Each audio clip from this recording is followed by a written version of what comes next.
The night is still young, but we have a lot of ground to cover. And so we're going to jump off into this feat first because I want to get you to get your head around the seriousness of the stuff that I'm talking about. I'm going to tell you probably at least 3 stories tonight because it's the only way I'm going to be able to fit this information in. And I want you to take note that even though I am a pretty good storyteller and that my plan is to put you in some circumstances in your mind so that you can appreciate what's going on in the world. So I'm going to start by jumping in feet first, and I mean that kind of as a joke, but it's a very cynical joke. I'm not trying to make a joke out of what I'm about to tell you. This is the truth.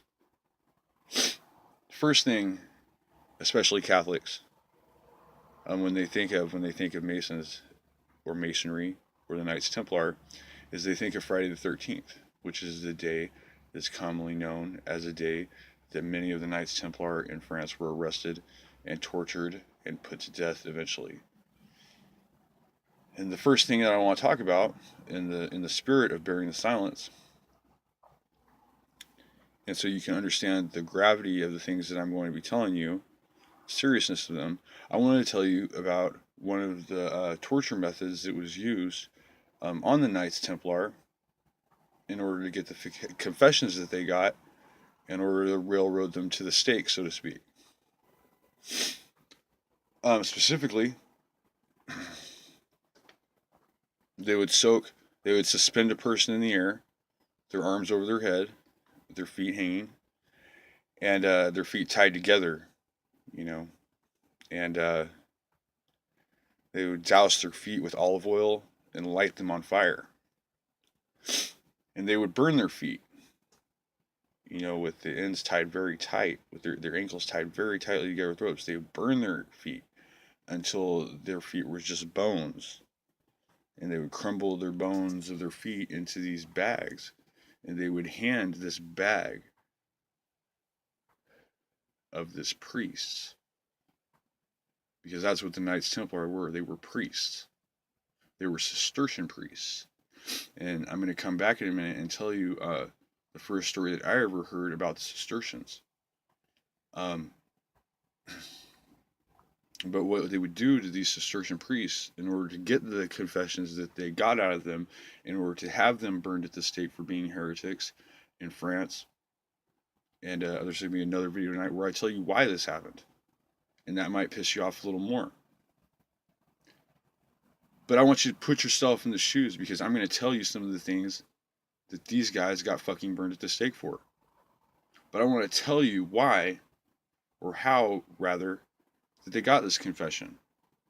And it was by lighting their feet on fire, putting the remains of their feet in bags, and shoving it into their trembling hands, while they asked them crazy ass questions like, "What about the cat?"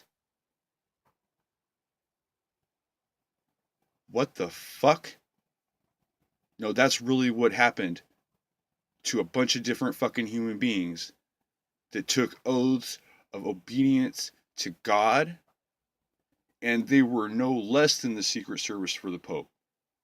That was the only people they had to answer to. Can you imagine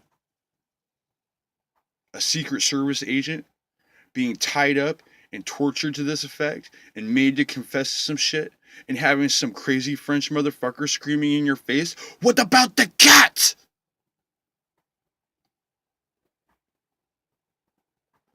Yeah, man, there was a cat.